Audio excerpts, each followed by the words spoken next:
Mm-hmm. You'll And have two different okay, versions of it. give a little notice.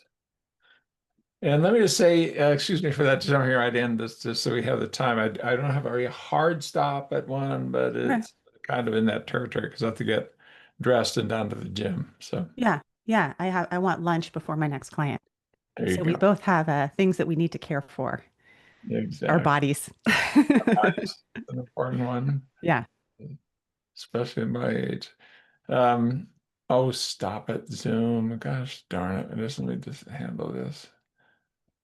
I try to reach through the window so that I can look at you instead of, Hmm. where it's up at and then if I do anything, it Yeah. fills the whole screen again. I didn't ask you to do that. Bad, bad program. Um, so let me just get a little bit of orientation on what the context is for this, and then we can just jump in and have fun. Okay. My proposal. There's a thing called flexible conversations that is a little strand inside my YouTube channel, and that's where I thought we'd put it. I mean, we'll promote it and we'll do all those kinds of usual things. It'll just be in the YouTube stream, and Hmm. it'll be up fairly quickly because we want to be able to do some things both with your book and some of the things we get into about boot camp and things like that. Hmm. And um, you can slice and dice and use whatever you want from it if you want.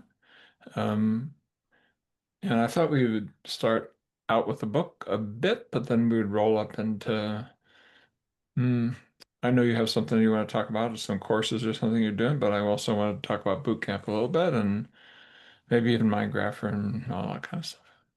So Okay. that's what's in my head, is to go with the Okay. flow. And is there anything that you really want me to be aware of or cover or be concerned with or No, I think that's fine. Yeah, I think that's fine. Sounds okay. good. All right, so why don't we just go into a mode? So I'd like to welcome you to Flexible Conversations, which is a series of opportunities for me to talk to people that I respect and enjoy speaking with. And I have my friend and colleague, Danny Hill here, who is definitely on that list. And for multiple reasons. Yeah, it's the books that she's done, probably people, especially since people who watch are often kind of connected to the ACT community, not universally, but the ACT Daily Journal or um, now the Self-Compassion Daily Journal. And I know I should exercise, but then there's this new one that's just landing. That's really super cool. Sounds true. Doing it called Why It's Effort. But beyond that, um, you know, Diana's one of the best, really, trainers out there who has her feet firmly planted in the world of clinical practice with some interesting Venn diagram overlays. Just it's not just straight ahead act out of, with the contemplative tradition and just in compassion focused work. But beyond that, things that we'll get into. Um, uh, uh, Diet, sleep, exercise, whole body kind of work, yoga, it goes on and on. But let me just do a little thing. I try not to do a long thing here, but um, people may not be aware that Diana has been heavily involved in the PsychFlex Mindgrapher work, especially over the Mindgrapher side, and interestingly, in the research and development side. Why? Well, because Diana was one of the first to really take an interest in network-based thinking and in high-density longitudinal data and idiomatic analysis and, trying to think of rethink measurement, where it's more a matter about like what are the questions you really want to ask your client repeatedly and less a matter of, some sort of psychometric criteria for some big supposed latent construct that turns out to be vetted against um, the weird world instead of the experienced world.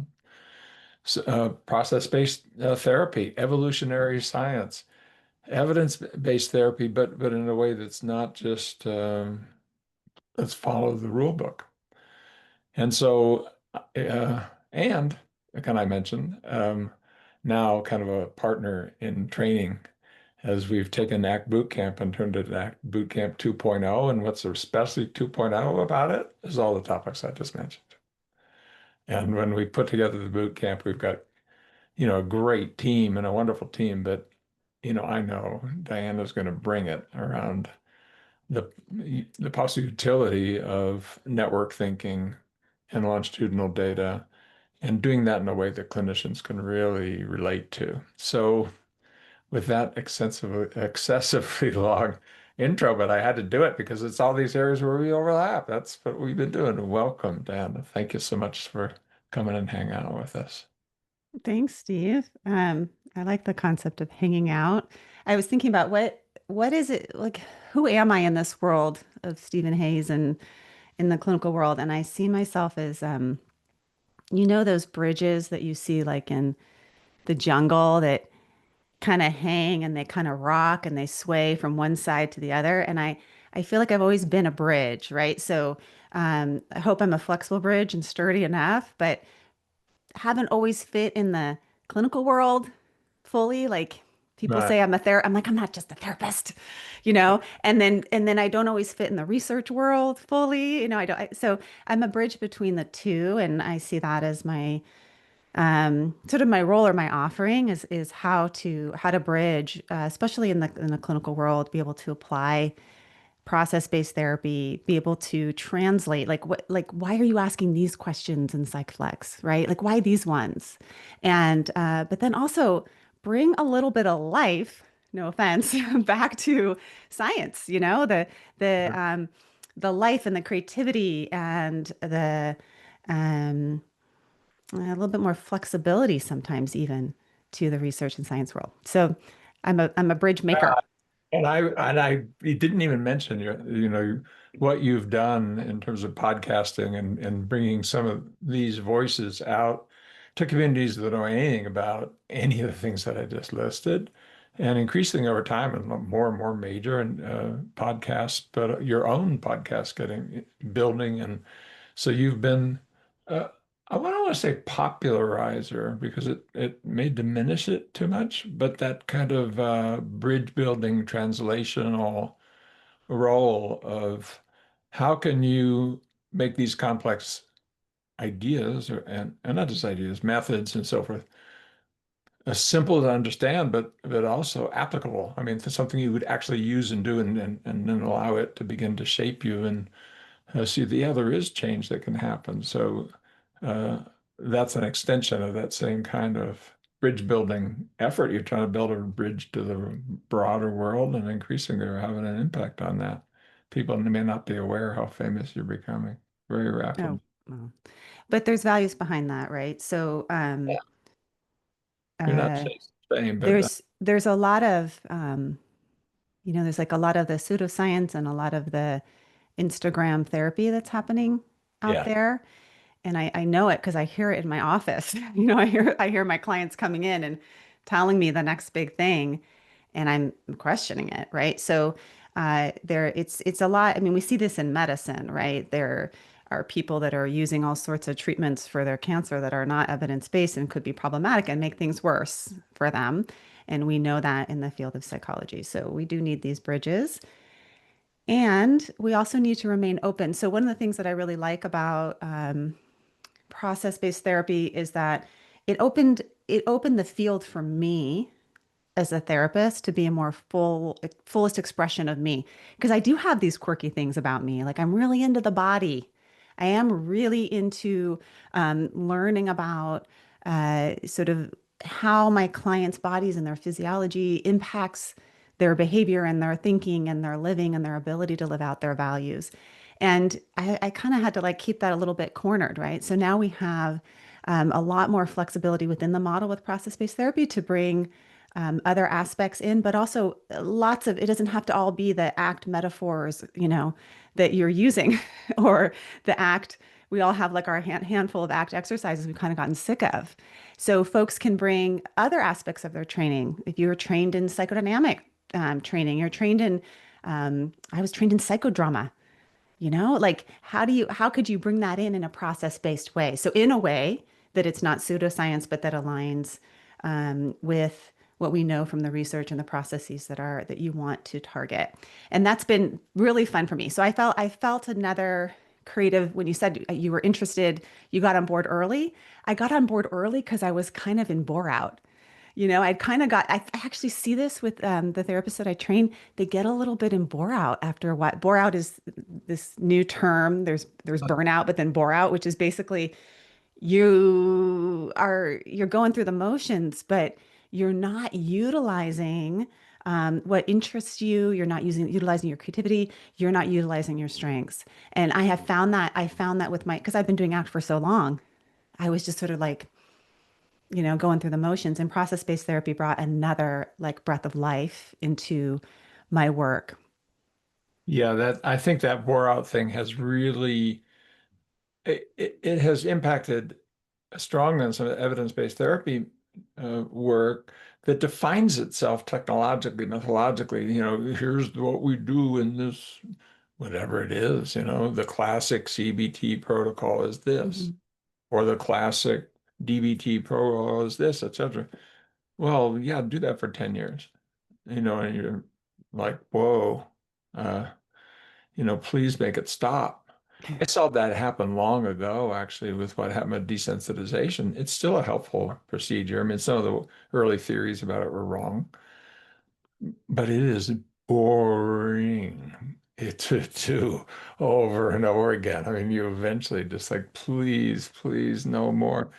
Um, but now I see in this new book, Wise Effort, all of these things that we're talking about coming together, but in a pretty interesting way. You do a shout out for ACT, but it's not classical ACT methods in there.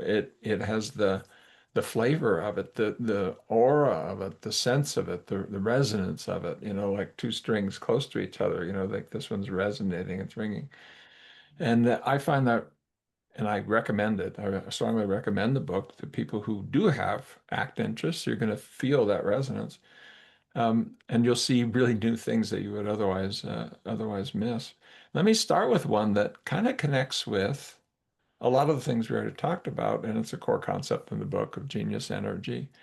And before we get into some of the problems that can raise, and also how to manage that and utilize that, just say this part, that one of the most horrible things about what's happened inside the DSMization and the biomedicalization of human issues and the narrowing of our field as a result, where we're thinking about people as walking, talking disorders at our worst. I'm talking to people who likely don't do that, but at our worst, we almost train people to try to think that way. What disorder does this person have? They don't have a disorder. That's not the right way to think about it. There is a whole set of things, and sometimes they come together. But once you have that mindset, inevitably you're thinking about what are the problems, not what are the strengths. And if you're actually building a team, it's it's upside the other way around. You'd want to know what are your strengths, and we want to play to those strengths and use those strengths, and yeah, develop areas but find a way to use the strengths. So, can you just give me a 35,000 foot look at genius energy and how it, really dials in on a focus of what am I good at? What do I have talents? What are my natural interests? But we can go through some of the other features of Mhm. genius energy. But I love the term, but I also like the move of let's see, can we build our lives out from where the core vitality is instead of what am I weak at and life can start when I fix it. Well, every client that comes into my office, I'm looking for two things while they talk about their problems and all the things they want me to fix. I'm looking at what energizes them, what excites them, what are their values, what do they care about? Like where is the values and the pain? So we know that from ACT, right? But I'm also looking at like what makes them them. When my grandma used to teach me how to paint a strawberry, she'd get the tubes of paint out, the tubes of watercolor out, and she'd squeeze a little bit of this cadmium red, but a little bit of this color red and a little bit of a yellow, and she'd mix it all together. And for this strawberry, it would be these colors. So if you want to talk about idionomics, you can also talk about humans in this way. I mean, part of the genius qualities that I talk about, these sort of six, these sorry, these five main aspects include things. Yes, your abilities. When you were a kid or even now, what just comes easily to you, right? The other people, it's difficult for them, but for me, I was like a whiz at that. Like for me, math, it was always easy for me. Math was just like, I used to take those like 100 question tests and I take it on as like, this is like my favorite day. I get to have a 100 question math test, you know? For other people, they struggle at it. So yes, your abilities, but there's other strengths that we don't always maybe prioritize or think are as important. Things like your emotional intelligence, you know, things like your interests. We know that flow is part of what allows us to be really creative when when we're doing things that we're interested in, you know. Sometimes I'll ask people, here's a question I learned from Anne Lamott, which she's a writer. She's a beautiful writer. And she says, you know, for a great creative writing exercise is just to ask, to tell someone to start the line, there was a tree. You just start that line, see what comes out of them.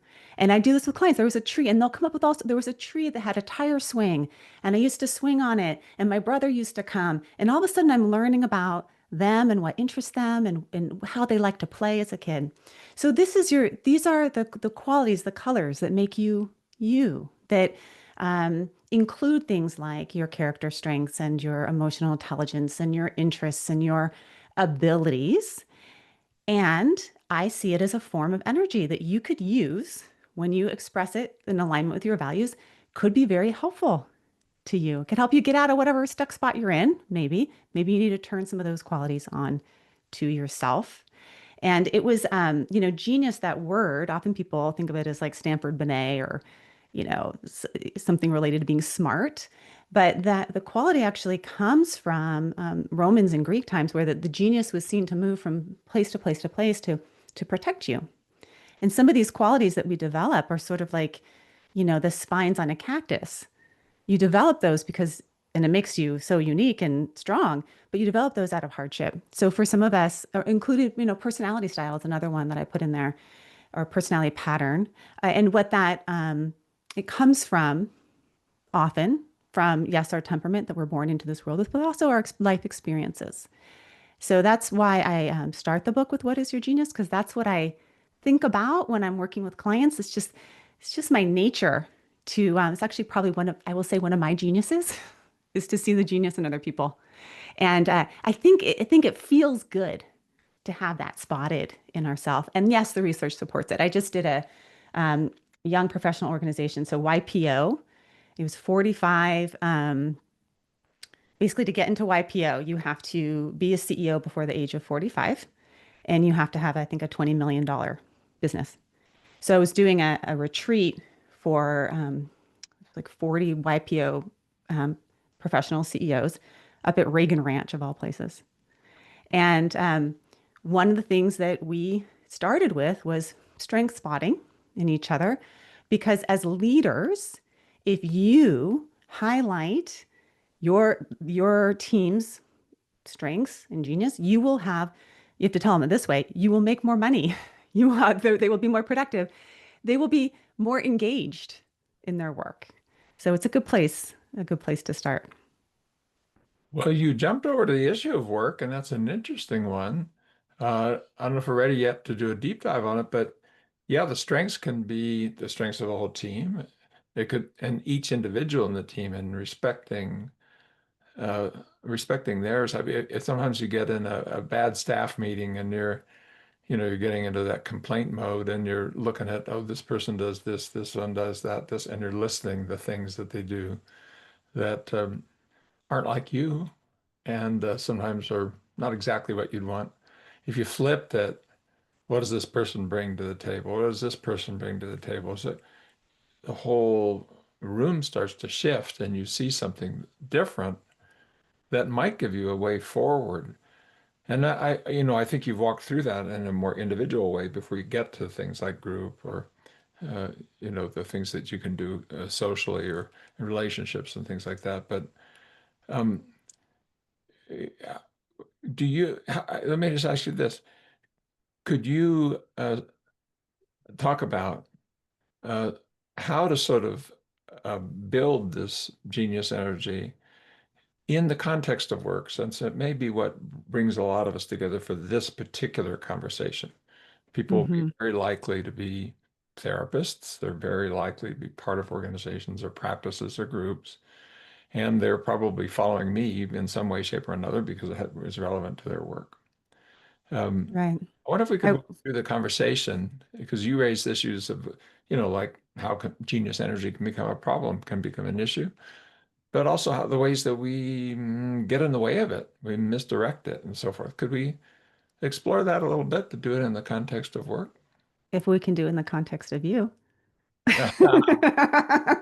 A little bit, a little bit. You probably don't know that she had me do a plan, which I didn't even mention, but a personalized life assessment network. Part of her, great strengths that she brought to the table as a member of the team is developing some of these tools and so forth. Is the appreciation of networking early on when a lot of practitioners are saying, "Oh, that sounds so left brain. Oh, that's so mindy."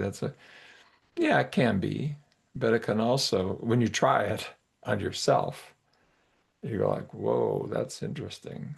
Um, and Yeah, it's actually quite guess right who, brain. guess who made me try it on myself? It's Yeah. out there in a recording somewhere. Is Diana, uh, and that particular one, by the way, still echoes in very interesting ways. Not exactly the way that we thought at the time, but Yeah. maybe we could tell that story. Well, yeah. So when I'm working with clients, I'd rather not talk about it. I'd rather do it. You Yeah. know, so there's a lot of, it's actually, I think, a little mini experiential avoidance strategy of therapists where we're going to talk about blah, blah, blah, blah, blah, blah, blah. And then the client never actually experiences what we're talking about. Yeah. So if you love exposure therapy or you hate exposure therapy, no matter what, we know exposure therapy works, and we know that practice is the only way that we can develop our repertoire. So if I'm thinking about strengths or genius qualities in the workplace and what trips us up and how our genius becomes our problem, and I want to first start to look at like what is your genius? Some questions I may ask people, and I'll ask you this, Steve, is Okay. when in the work environment, what do people lean on you for? When they come to you, why are they coming to you and not, Joe Schmo next to you or Joe Sorochi? We all know what Joe's genius is. What a wonderful man he is. He's a little different, but Yeah. just brings so much to the table. Uh-huh. Um, I think often people over time have come because I have experience of seeing things that are out there at the edge and the future and pushing on it. And so there's a kind of a visionary quality that I can bring to the table. Some of my thinking is out of the box, and I don't like old. I like new. And I don't like defending the space of old. I don't want to listen to old music. I mean, occasionally, give me a Beatles album, okay. But, my wife tells the story of when we were getting into serious courtship. She was saying, "Oh, I know he's a little over me. He's going to like Simon and Garfunkel, and he's going to like."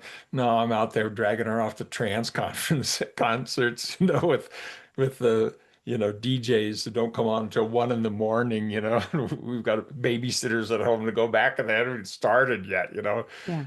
Things like that, just as an example. But Yeah. and I do think I also bring it in the sense of I will follow through. I mean, I will do it, and if that means cleaning the toilets, I'm going to clean the toilets. Hmm. That combination of follow through and vision is a superpower, and not that common, it seems. And Yeah. I love it when I'm able to play Yeah. that role. Yeah. So visionary, out of the box thinker, like new things, follow through, you'll do it. And we can see that in the expression of Steve's genius, right? So everything, when your genius is expressed through making these songs that you've made. I mean, every boot camp, you're bringing something new. And, this time you brought all these songs to the table and you were like a 10-year-old boy, so I'm excited so to excited. share these, right? I would say, yes, there is values in there, but there's genius quality. It's different, right? So there's values that like, why would you write these songs? Why these words? Why this, why, how this could be important to you or meaningful to you. But that's different than the like, you guys, you're gonna get a kick out of this. I used AI. Talk about new. You've embraced AI. I've used AI. I created this thing. I want to play it for you, and so that sharing of your genius when you are open and you're free to do it, and then you align it with your values, you get something quite magical. I call that wise effort. That's a wise use of your energy, right? Can I Now, blame you for this a little bit? huh? Do Blame you, me? yes, you're somewhat responsible for this. Oh, for the Yeah. songs? Well, you are indeed. Did I not Okay. say that story? Oh, from No, Rick Hansen? no, not from Rick. We did a plan. We worked through, and what plan Oh. is you just take something you're kind of focused on it. We forget exactly what it started with, and then things that might relate to it. And you just sort of say, well, in what direction? Common sense things. It's not. And then you unpack it a little bit in terms of the processes, and you look at this network. My life is a network, and things work how they work. And part of what came up in there is that, some of the things that I love to do, that I just love to do, that don't have to do with work necessarily, have dropped away with maybe focusing on work in ways that no longer have that kind of vitality, vision. Oh, we'll get up in the morning, but people expect things of me, and I have to follow through, and I don't want to let them down, and all of that. And so we settled on music, and I said, well, this is pretty cool because I have my old Martin D18 is out there in Nazareth. It's just coming back from the Martin factory, and I've got a nice Taylor guitar and so forth. And so what has happened since? Well, uh, I also bought a finger hammer kind of thing, the really, really cool one. And the guitar, turns out I have not been able to get over the fact that my hands don't work well and it hurts. I've got Hmm. arthritis in both of these. And I used to be really good at guitar, and then along comes AI songs, and I just lit up like a lamp. Like, this is so cool.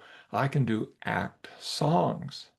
And they are, if I, excuse me for the self-praise, they're pretty good. They have an emotional thing.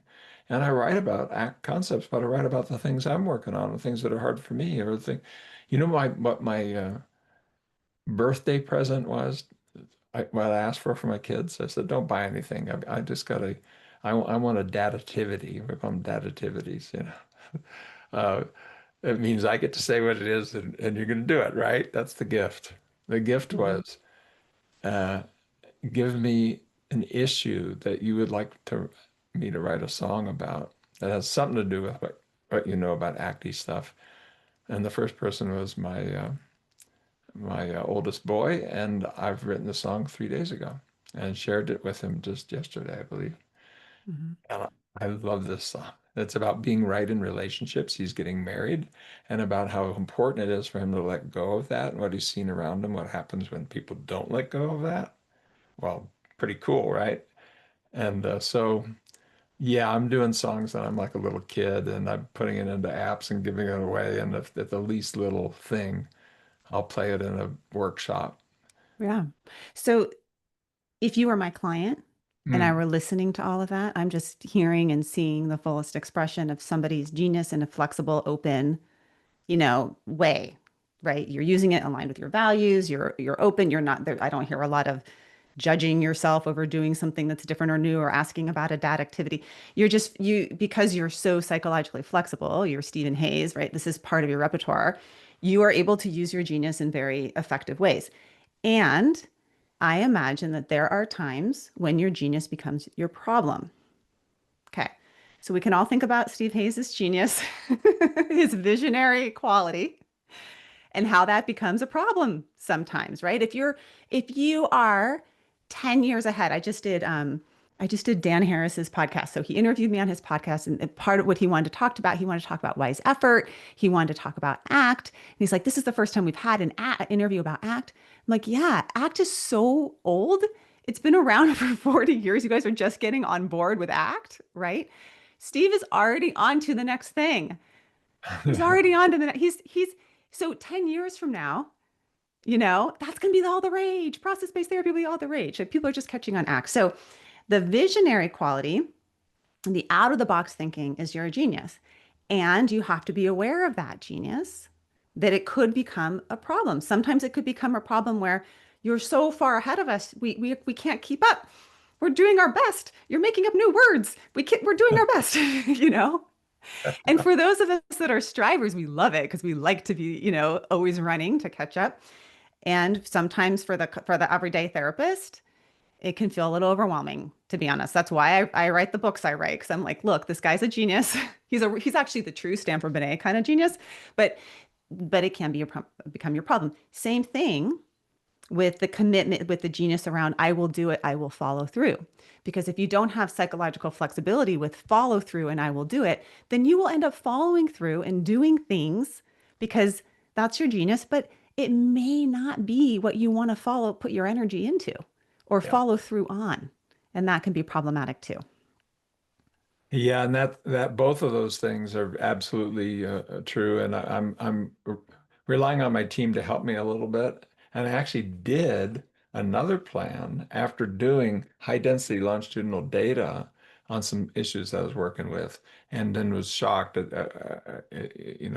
I'll put it out there for people to see soon enough that some of this taking on everything and just doing it really goes back to something that is needs to be reined in, and because it undermines self-care. It means I don't have the time to play. And then when I was doing my plan, I had a little circle showed up with things like playtime and self-care. And then when I did my longitudinal data, there it was. My problem-solving mind is saying, "Oh, you're not being emotionally open." No, the problem is I'm not seeking out opportunities to do that because I'm over here doing this workaholic thing that it actually is not what I need to be doing. What I need to be doing is making sure that there's time to play. So there is examples in my own life where what you're talking about just like fall out. And interestingly, maybe this is a place we could turn just a little bit and come back to the book. It's been amplified. My understanding of what's in this book has been amplified by what we're doing in Boot Camp 2.0, both really asking people to be curious about your first principle, right? In the book is to be curious about your own life and how it moves, how you roll, what lifts you up and what pushes you down. And that attitude of curiosity, I think, can be informed nowadays with high density longitudinal data. Yeah, answering questions. I think soon enough that if you just allow your phone to listen, it'll score your whole everything you say during a day. And we can do it in a way that protects your privacy. I'm certain of that. As long as I we think don't. my phone is already listening. And you It's let often Apple talking and to me without it Google do talking it. to They're it doing it first. to milk Yeah, eyeballs. yeah, That's different. I'm talking yeah. about walling Intentional. that off and Yeah. doing it in the Hmm. curiosity about yourself. Do you see a connection when we were writing the book? Did you see a connection between this kind of idiomatic, really understanding the person in context over time, and what you were trying to write in this not geeky but still visionary book on wise effort and kind of reformulating a lot of the ideas that ACT people would have and deepening them? And if I were to write a review of this book, that's what I'd be writing about, is how it deepens and amplifies and elucidates things that in different ways, new ways that really bring your attention to things that are important. I'm interested in when you were writing it itself. Did you find how those different parts of the world that I talked about at the beginning, was it overlapping and being part of the process, your creative process here with this book? Yeah, I don't, it's like a good, my mom used to make fish stew and a Peruvian fish stew. She grew up in Peru. She was born in Dominican Republic and grew up in Peru. And she would make this Peruvian fish stew, these yellow peppers in it. And I don't know. I mean, there is so much of ACT infused in my. I grew up on ACT. I was trained in ACT. I mean, when you come to ACT in graduate school, it's like It's in your bones of how you see the world, right? So I can't unsee through the lens of act. I also grew up on Buddhism. My dad was Buddhist, so that is how I view the world too. That's part of my worldview. Um, and so that's infused into it. And then I have my own life experience and my own experience with clients. So that's infused into the book as well. And the longitudinal view of the client in this sort of newer aspects of process-based therapy, you'll see again, if you're like super into this stuff, you will see you'll be able to pull the thread. Like I have a chapter on how does your environment shape your genius, and we talk about things like your biology and your social world, and if you're in a toxic workplace, how it's really hard to be Steve Hayes as a visionary.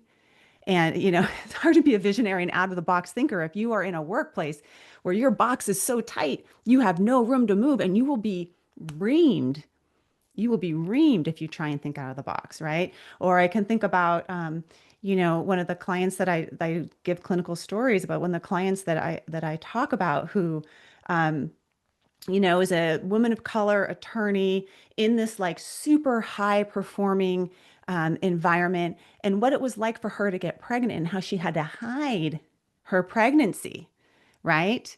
And she couldn't be the fullest expression of her, which actually is as a leader of women and helping support other women in the workplace, right? So yes, all of that is in there.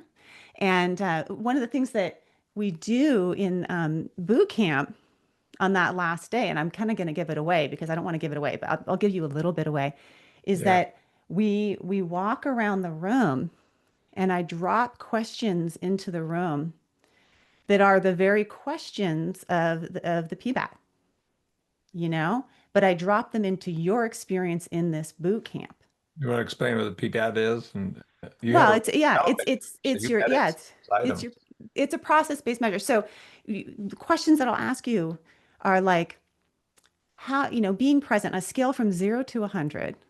Even if I'm somewhere else with my thoughts, I can focus on what's going on in important moments. And I ask them, how well are you doing that right now Right. from a scale to 100? So even the listeners or people that are watching this could say, how well am I doing at that? Even if I'm somewhere else with my thoughts, can I focus on what's going on in important moments? Another one, chosen purpose. So we talk about awareness of your own values from a scale from 0 to 100. I determine what's important for me and decide what I want to use my energy for. This all maps onto wise effort, right? So there's an overlap here. But I ask people to do this type of self-assessment because that's what we're asking our clients to do, and we're in these measures when we're using something like the PsychFlex. We need to ask those questions of ourselves, and over time it changes.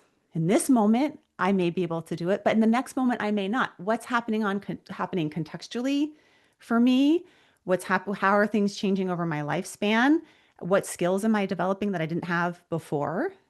And I think all of that is how I work with clients, how I view clients, and how I train professionals as well. Yeah, and it was a really cool way to introduce it because, people might be skeptical about these questions that are asked over and over again as a way to understand processes. And if they come to boot camp, which will be January 8th through 11th in Reno, Nevada, if you go to ibh.com, that's where we're putting all of the trainings nowadays that I'm attached to as best I can. Frankly, why? Because I'm trying to raise money for IBH, which is a charitable organization. What? To develop the tools to put in practice to help us learn how these processes lift people up or when they're not put together in the right way, can push people down. And so where each voice matters, each person matters. And, you know, that effort and you do a brilliant job of it. Once you see that it's personally relevant, most people who came to ACT, that's what happened. They did an ACT workshop and they see it was personally relevant. The same thing's going to happen, I predict, with process-based therapy and its tools. You just try it. I mean, we just released Mindgrapher 2.0. We just put it out about a week ago. We haven't even beaten the drums yet because we're still making sure it won't crash and all those kinds of things. When you're dealing with app land, it's a nightmare. Um, and uh, when you do it on yourself and then you look at it, go, holy moly, I see what's going on. And then you make changes in your life and they work better. Well, why wouldn't you put that in people's lives? It's the same thing that happened with ACT is going to happen. Could I actually bring you back to your book on that point? Because the genius energy you were talking about, and we've talked a little bit about how it can be misused or mistaken or things like that. But there's also things that you talk about, the things that sort of get in the way of connecting with, plugging into, using that energy. And some of those things are things that acty people would understand, getting stuck, avoiding discomfort, holding on too tightly. But you actually put it in a kind of an evolutionary context, which I love because it allows different people that have different concepts, but really be talking about the same thing. Once you start dialing down to how do we get change to start, recognize that it's helpful, retain it, and fit it to context. That's evolution.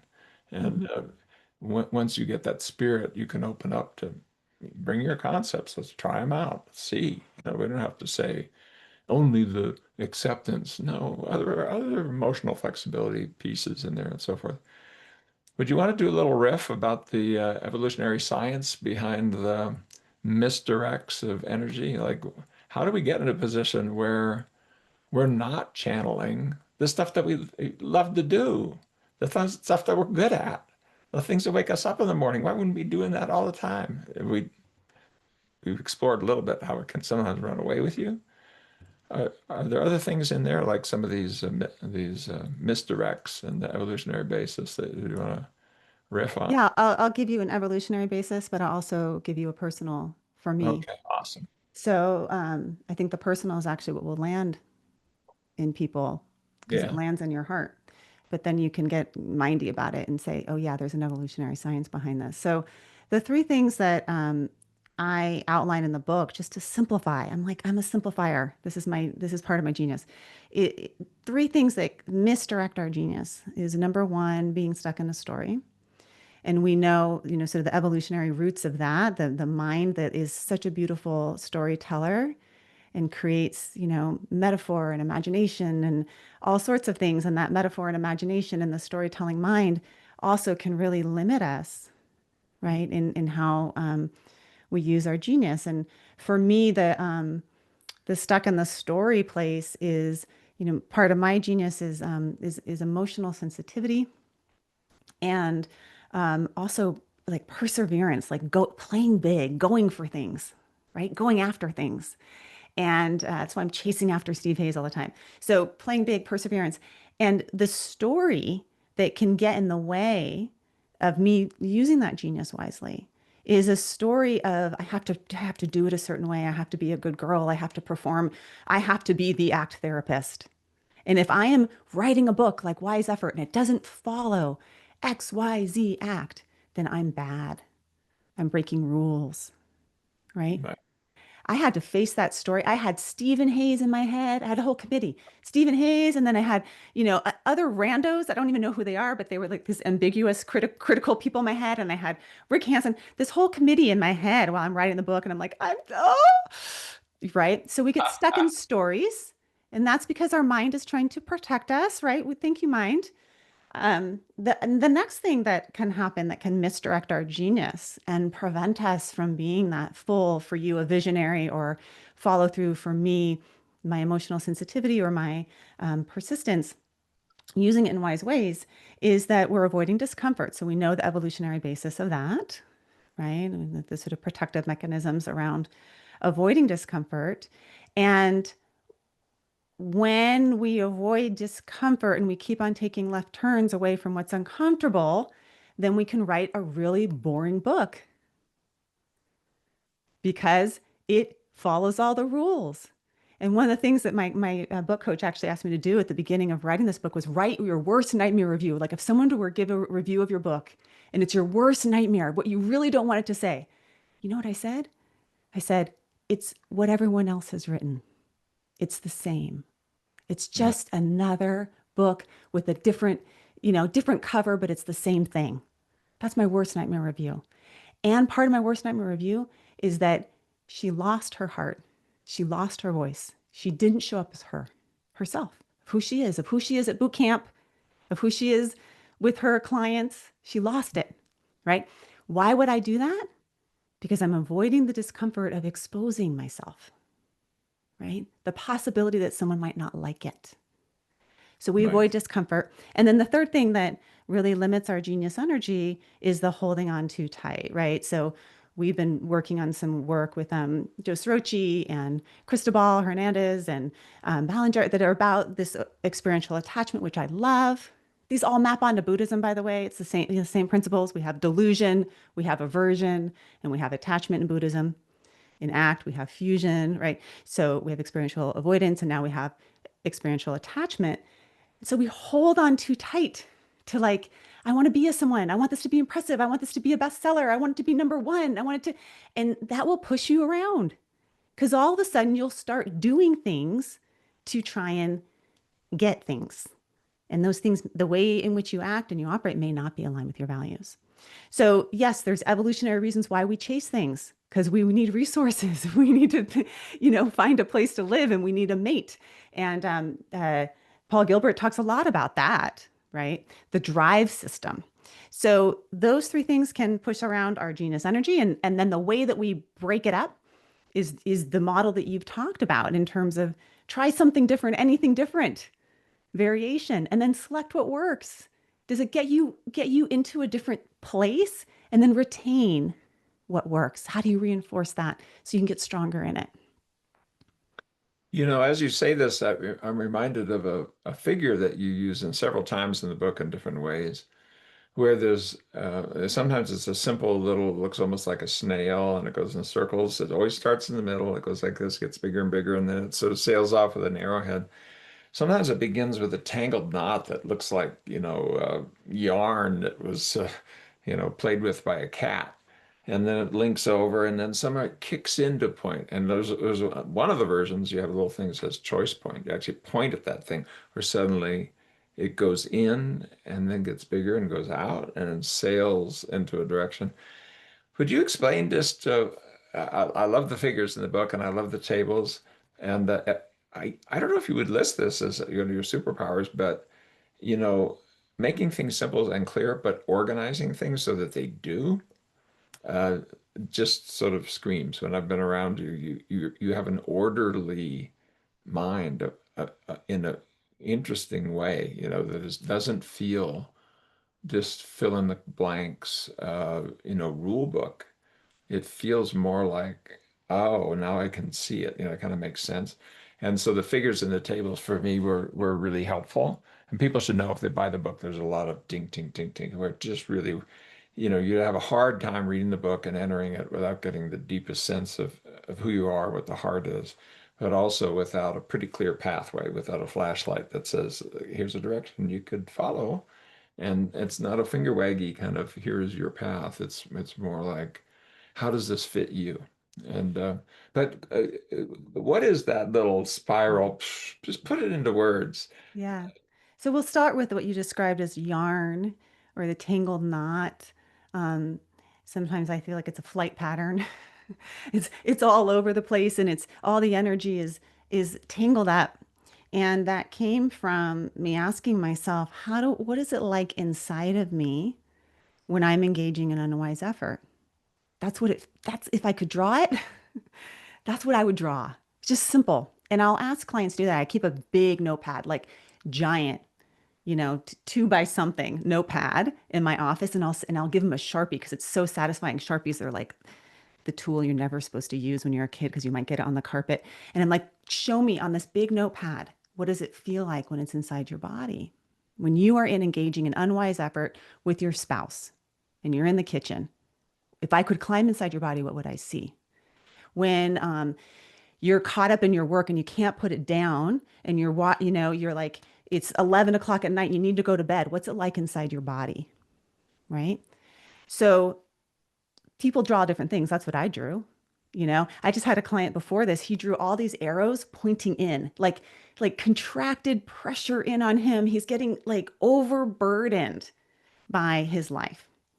And then the choice point is where, like, could you imagine like a little bit of that could open up and there's a little bit of awareness. So we get curious and we have awareness around here I am again. For me, I've been in this pattern. It's samsara. I've been in this pattern so many times. It's like, here I am again. And you'll hear the story. It's the same thing again and again and again. So there's a choice point here where we have consciousness, we have awareness, and it's not a judgmental awareness. It's like picking something up and looking at it with true curiosity. What's going on here? Those moments with ourselves, the moment you talk about in your TED Talk, right? It's a choice point moment. Yeah. And then the spiral is the opening up. And the book, I outline how to open up to the feeling. You're in the kitchen with your partner, you're in the same spot. What's the feeling in here? And maybe there's something important in that feeling, right? That you're running away. And every time you run away, you're getting further from the person you love or the person you want to be. Maybe you need to open up your mind a little bit, open up to, the possibility, the way you're seeing it, the story you're telling yourself. Although it feels very real, it's not super helpful. And then we open up our sense of self, and then we open up to change. And that's where I do this whole thing around creating wise habits. And that can turn our energy around. So that's my depiction of it, like And then the arrow sailing out. towards values. Yeah, exactly. So it really is kind of the three sections of your book. You know, curiosity about the tangle, I suppose, and then that opening up, and then focusing and moving forward. You have a metric in here that you mentioned that you like yoga and body work and things like that, and this is something I've found myself saying in other contexts and always citing you, but of one of the reads of a values move, and I'm doing this with my fingers because it's like literally feeling it, it's not thinking it, is a whole body yes to alternatives. When you're looking at choice points, when you're looking at alternatives, Um, would you walk that out a little bit? Because I found it very useful to me personally, even professionally. I've talked about it, and it kind of, I don't know, it is right inside that arrow sailing out Yeah. and setting free something. Be like if you're spinning a ball and you cut the string, it's going to sail out in a direction. And uh, are there some things you could share about that? Yeah, I love whole body yeses because sometimes our body says yes, and then on the outside we're saying no because our story is telling us no, you can't, or you shouldn't, or that's too scary, or you're not good enough, you know. And so when we have a whole body yes, it's a heart body being yes to this thing.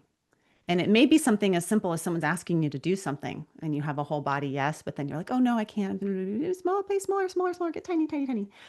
Sometimes we have whole body no's and Yeah. we override our no's. And these are, it's a nuanced thing because sometimes our anxiety tells us no. But sometimes it's a true intuitive no, that's not right for me. But all of a sudden I'm smiling and saying yes right over it. And I'll like talk with my girlfriends and I'll be like, you know what? I am sitting in the consequences right now of all of my whole body knows from 6 months ago.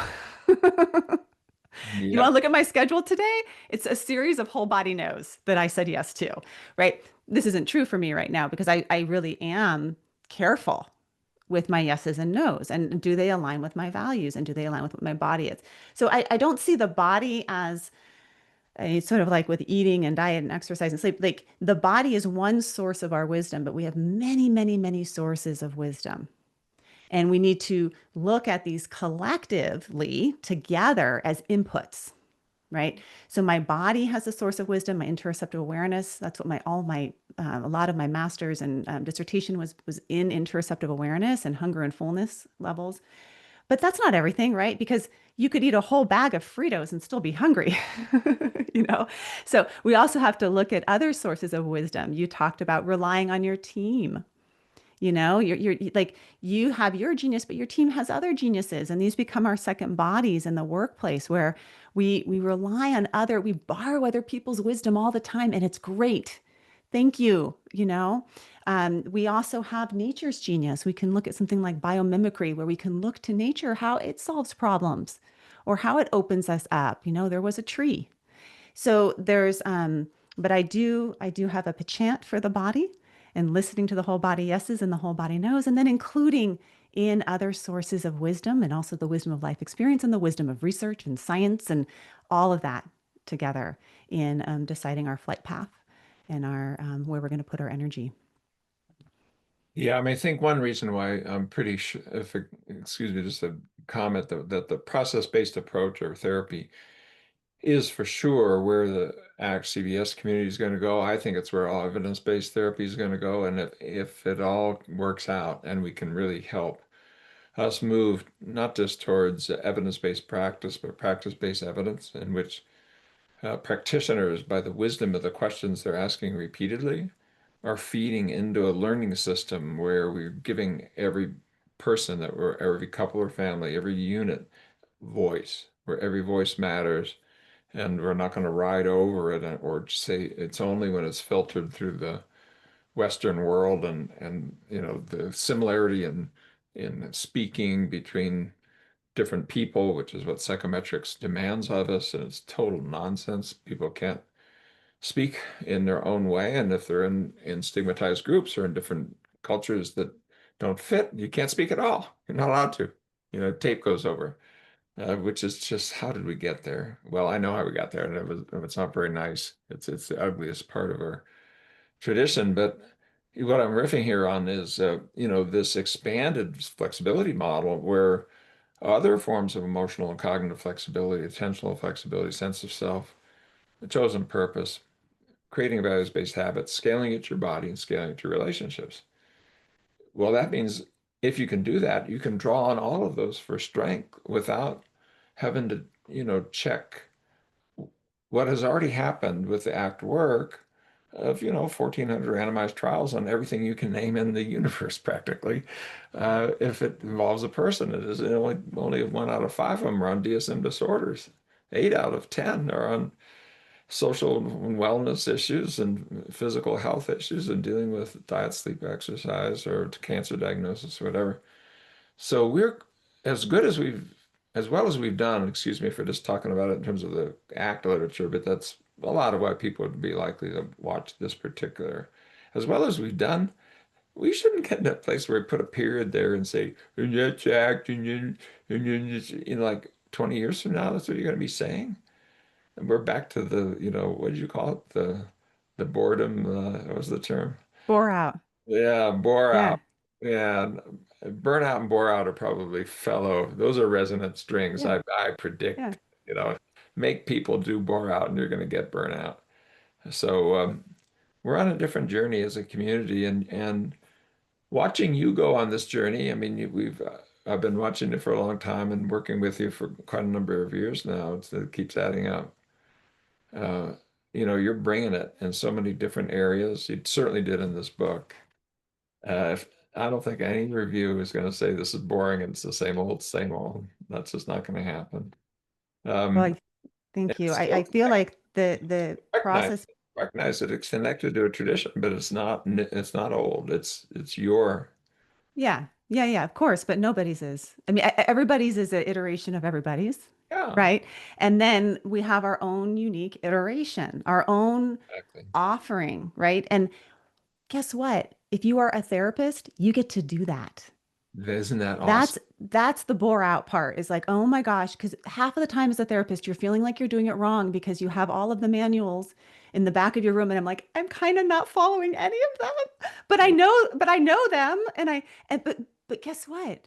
With process-based therapy, you don't have to follow the manual, but you can also be really rooted in processes and very targeted in how you are approaching your client. So if you're me, maybe you have a big piece of paper and a Sharpie. But if you're you, maybe you do it differently Yeah, and I you think get to we do get it in your this way. place where we were trying to tell clinicians, you can't be you, you have to be me. And the me was a researcher. And Right. half the time they can't do therapy, could fight their way out of a paper bag. I've watched some of these people work. I would not refer people to some of these big dog researchers. Absolutely freaking not. And do you notice that sometimes some of the biggest names out there won't show you their tapes? They won't Yeah. get up in the front of room with somebody where they don't have already pre-planned, or it's a pretend client. Yeah. Why? Right. Or yeah, it's Because a pretend client. Yeah, absolutely. So one of the best parts about boot camp is the yeah, practice. yeah, And at first, it's like watching Robin. Like sometimes we'll do this thing where like Robin will work the client, and then we like tap out, and then like I'll come and work with a client, and then you'll work with a client, and then and we're calling these clients, but these are like often people bringing their real stuff and therapists that have real, gosh, you have real stuff as a therapist, and you'll see it done four different ways yeah, but targeting the same processes in four different ways. And then you go and you try it out. And then you're like, oh, heart beating, this is hard, this is scary, I'm trying it out, you know? And that's the practice. When I said to you, I don't like talking about things, I like practicing them.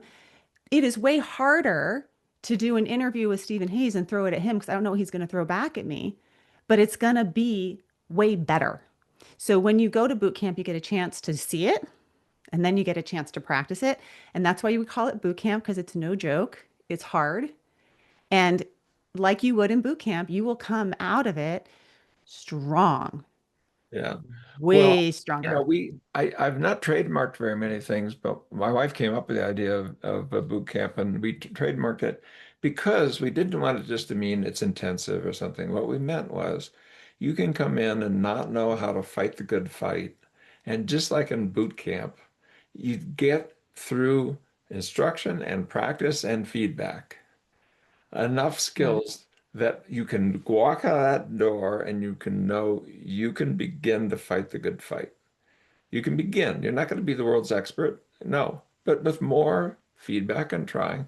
Part of what's wonderful about process-based therapy is, and can I say a little plug for Mindgrapher if you're doing that, is that you have the capability of getting feedback. And feedback is how we get better very often in almost anything you can name, dancing, singing, anything, and somehow or another we've tried to rely on with therapy, with feedback by nothing more than our clients come back and they praise us. Well, we can produce dependency and they'll do that. Dependent clients will come back and they won't praise us because they have no place else to go and nobody else is going to listen like you. Yeah, well, why don't you just have them move in the basement? That's not therapy. Yeah, the feedback you get as a therapist is the client doesn't come back. That's your feedback. Yeah, So, and that's how yeah, so thin it's a breathe. different It's type like of trying to feedback. breathe through a straw. Yeah. You're not sure what you're sucking in there. Some of that stuff may. So if instead what you're looking at is, did the processes that is holding this person down move? And when they move, did their life begin to open up? Then it can be more like a family dentist. If you get stuck again, come back. And number one, people do come back. And number two, you can usually do it the second time around even faster because they already have all the experience of success over here. They just couldn't figure out how to generalize over here. And I've seen that in my own personal life over and over again at places where I've really made progress. Doesn't necessarily generalize, but when I see it in a new light, sometimes with some help, my wife or friends or others, like, oh, I see. And then they bring that whole thing over. I'm moving again. So I think our process-based model and evidence-based practice moving over to practice-based evidence gives us a chance for the line clinicians to insist that what they see in their consulting room is the ground of the science itself that is speaking to things you could do in that room. And instead of a bell curve and things done in idealized conditions with controls to the nine and following a protocol in a linear way, it's like, oh, come on. No wonder our effect sizes aren't going up, but they're not. So it's pretty much of a clue after 35 years of that, if they're not getting better and better. And all we're doing is metastasizing with the flavor of the month and yet another technique with another set of heroes and another set of certifications that will put something on the wall and say you're great at it so you can stay inside the confines and only do that. Otherwise, your supervisor will be mad. I mean, Yeah. So, sad. so I love, unwise effort yeah, is that is doing more unwise. of the same thing that uses more and more of your energy and keeps you stuck. Yeah. And you, as a therapist, when you engage in that type of unwise effort, your client, you inherently limit your client. And then effort is getting curious about what actually does work. Get curious about what's blocking you from engaging in things that do work. And then opening up and then focusing your energy, and you do it over and over again. And I think that there's beautiful mappings onto how we can do that as a therapist, how we can support that for our clients. And you will start to feel like how Steve was describing how he felt when he started putting his songs out there. You get to have your own song, and it's fun, and it's invigorating, and it's freeing, and it's attractive. That's the other thing. People want to be around it. So you as a, I mean, I work a lot with therapists. I train therapists, but I also like therapists play so small and they're limiting themselves. And so when you start to get into things like process-based therapy, you get into using tools. I mean, our fear of technology, right? So using tools, trying them out, experimentation, variation, and then you select what works. And you will find that things open up for you as a therapist as things open up for your clients, and it's a regenerative relationship. That may be a good place to end, and it shifts over. The you've written a book that I think will mostly be used by members of the public, but the space that you're talking about here is directly relevant to the space the therapists embody. How can, that wise effort? And I would invite people to think about, and this, I don't want to just do a cutesy little roll over, like, so therefore, wise effort would be to come to boot camp. No, but do look carefully at whether or not some of the things that Dan and I have been playing with here in this flexible conversation, which did feel like a flexible conversation, by the way, it was a lot of fun. If there's something in here that your instinct tells you that little beginning of the whole body yes, there are things here to pursue. Of course, the training in things like boot camp, of course, wise effort, a really good book that I highly recommend for really basically for everybody, but for if you knew enough to come here on my channel and watch this, um, take my recommendation seriously. It is something that I found value in reading, and you will very likely as well. But then there's also the other kinds of things, that we're doing with idionomics and MindGrapher and PsychFlex, where we're trying to put tools into clinicians' hands that allow them to, where every voice matters in front of you, but then you also are able to speak in a louder voice about what you're learning and helping other people see possibilities that they may not otherwise see. Your colleagues just in your clinic down your hallway, but a larger community that is interested in learning from you. Now, I know you've got a couple other things going on, and I want to just not ride over that because I think you've got a course that you're offering or a workshop you're doing that you want to mention anything before we close down our conversation? Yeah, I always have a million things going on. But one thing that I'm finding a lot of vitality in right now, and I talk about it at boot camp as well, for therapists that want to level up. And it's called the business of therapy because we aren't taught about how to do things like market our practice and how to put our genius out there and put our values out there. And so I work with folks in a 8-week program where I take them through the WISE effort method and what is the therapist's genius, what's holding them back, what's limiting them, how can they open up, and then actually we create something, whether it's your Substack or your podcast or your book proposal or your private practice because you were so bogged down by being in the system, whatever that is, I help you begin to start that. And we do it as a cohort. And then people move into a monthly group that's just about the practice, right? So you can do that. You can find out more at wiseeffort.com if you're interested in that, working with me. Super cool. Well, I'll look forward to working with you not too long from now here January in Reno, Nevada, and in then May in New York. 10, 11. Go to ibh.com and consider enrolling. If you have not ever done a boot camp before, it's a life-changing event. And if you've done one before, 2.0 is pretty interesting if it's been years. And we do try to do it in such a way that no matter where you are on that arc of beginner to expert, there's something in here and you'll see a lot of work by the trainers, Miranda Morris, Robin Walzer, myself, and the one and all Diana Hill, from which we've been learning from and listening to. Uh, really enjoyed it, Diana. Thank you for being part of a flexible conversation.